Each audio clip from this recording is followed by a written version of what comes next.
High প্রিয় শিক্ষার্থী বন্ধুরা, আসসালামু আলাইকুম। আশা করি সবাই ভালো আছেন। আজকে আপনাদের সামনে একটি খুবই গুরুত্বপূর্ণ টপিকস নিয়ে আলোচনা করব। আজকের আলোচনার আলোচ্য বিষয় হচ্ছে বিবিএ অনার্স সেকেন্ড ইয়ার অথবা বিবিএস ডিগ্রি সেকেন্ড ইয়ার এর ইন্টারমিডিয়েট অ্যাকাউন্টিং সাবজেক্ট হতে প্রথম অধ্যায় এর প্রথম ক্লাস। আমার অনলাইন ক্লাসগুলো সবার আগে পাওয়ার জন্য আমার চ্যানেলকে সাবস্ক্রাইব করুন, লাইক করুন, বেশি বেশি শেয়ার করুন এবং পূর্ণাঙ্গ ভিডিওটি সম্পূর্ণ দেখুন। Let's go. Jahid Company accumulates the following adjustments as on December 31, 2021. 1.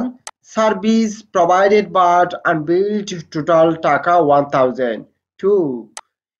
Store supplies of Taka 2000 has been used. 3. Unearned service revenue of Taka 2000 has been earned. 4. Prepaid insurance of Taka 1000 has been expired. 5. Depreciation of equipment is estimated at Taka 1000. Salaries of Taka 500 are unpaid. Required. Give necessary journal entries for adjustments.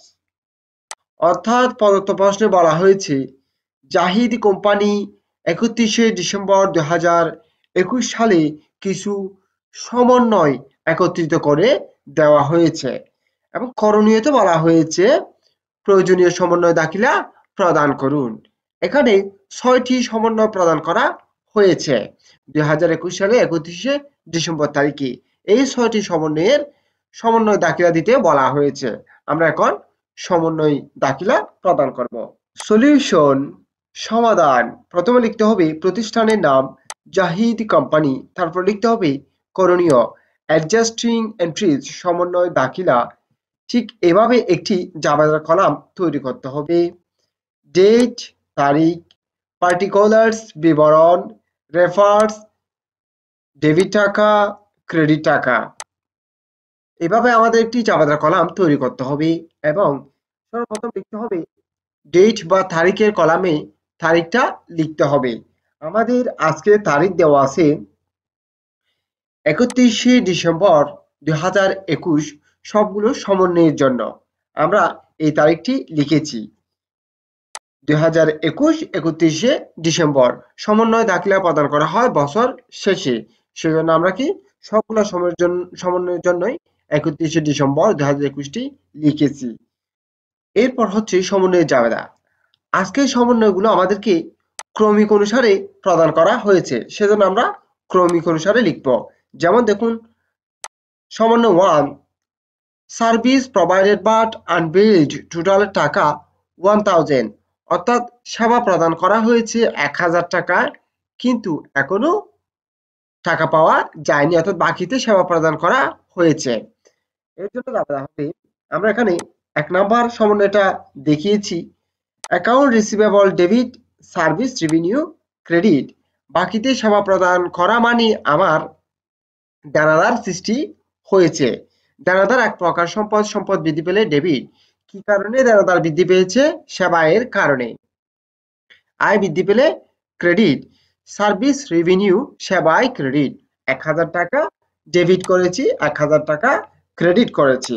কারণে লিখেছি two record service provided on account, অর্থাৎ বাকিতে সেবা প্রদান করা হয়েছিল যা হিসাবভুক্ত করা হয়েছে। 1 নাম্বার সমন্বয় শেষ। আবার হচ্ছে 2 নাম্বার সমন্বয় স্টোর সাপ্লাইস অফ টাকা 2000 has been used, অর্থাৎ 2000 টাকার মণিহারি খরচ হয়েছে। এই জন্য জাবেদা দিতে হবে 2 নাম্বার সমন্বয়ে supplies expense debit supplies credit. Supplies হচ্ছে মণিহারি, যেটি হচ্ছে অফিসে পরিচালনা করার জন্য যে ছোটখাটো কলম খাতা কালি এগুলো লাগে, এগুলো হচ্ছে কি সাপ্লাইস বা মণিহারি। ওগুলো এক প্রকার সম্পদ। যদি সম্পদ খরচ হয়ে যায় তাহলে হবে খরচ, খরচ বৃদ্ধি পেলে হবে ডেবিট। সাপ্লাইস এক্সপেন্স ডেবিট, সম্পদ হ্রাস পেয়েছে খরচের কারণে, সেজন্য সম্পদ ক্রেডিট করেছি, সাপ্লাইস ক্রেডিট। 2000 টাকা ডেবিট, 2000 টাকা ক্রেডিট। কারণ হবে টু রেকর্ড সাপ্লাইজ ইউজড, অর্থাৎ মনিহারি খরচ হিসাবভুক্ত করা হলো। আমার 2 নম্বর সমন্বয় শেষ। এবার হচ্ছে 3 নম্বর সমন্বয়। Unearned service revenue of টাকা 2000 has been earned, অর্থাৎ 3 নম্বর সমন্বয়ে বলা হয়েছে 2000 টাকার অনুপার্জিত সেবায় থেকে আয় হয়েছে। অর্থাৎ এই সমন্বয়ে বুঝে নিতে হবে 2021 সালের জানুয়ারিতে আমার অগ্রিম সেবায় ছিল, অর্থাৎ আয়ের টাকা অগ্রিম থাকলে আমার দায়, অনুপার্জিত দায় ছিল 10,000 টাকা। এই 10,000 টাকা থেকে বছর শেষে দেখা যাচ্ছে আমি সেবা প্রদান করে 2,000 টাকা আয় করেছি। তার মানে হচ্ছে আমার আর অনুপার্জিত আয় থাকবে কি 8,000 টাকা।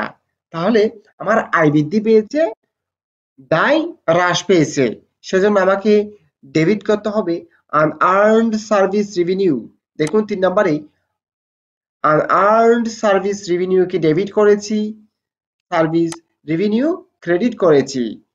অর্থাৎ আমার অনুপার্জিত আয়ের কারণে দায় ছিল, যেটি বছর শেষে এসে 2,000 টাকা ওখান থেকে আয় হয়ে গেছে। সেজন্য আমার দায় হ্রাস পেয়েছে, তাই দায়কে আমি ডেবিট করেছি।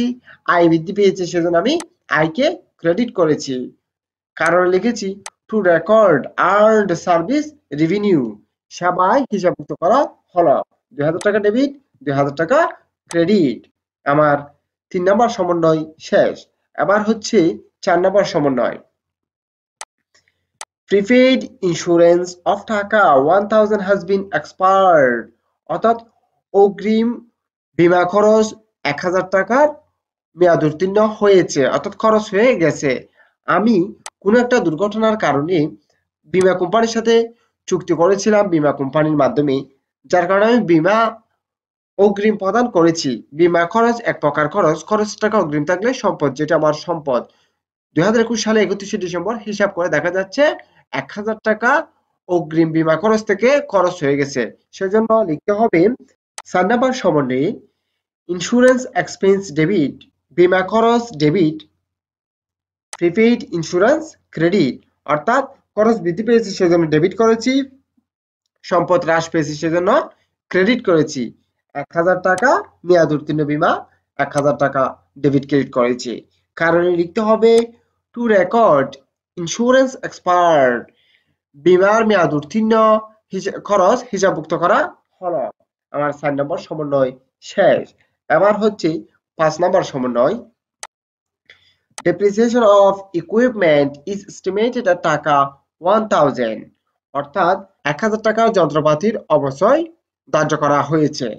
তার জন্য যা বাধা করতে হবে 5 নম্বরে depreciation expense debit, accumulated depreciation, equipment credit, অর্থাৎ depreciation expense খরচ বৃদ্ধি পেয়েছে সেজন্য ডেবিট করেছি। accumulated depreciation হচ্ছে সম্পদ হ্রাসকারী লেনদেন, সেজন্য সম্পদ হ্রাস পেলে ক্রেডিট হয়।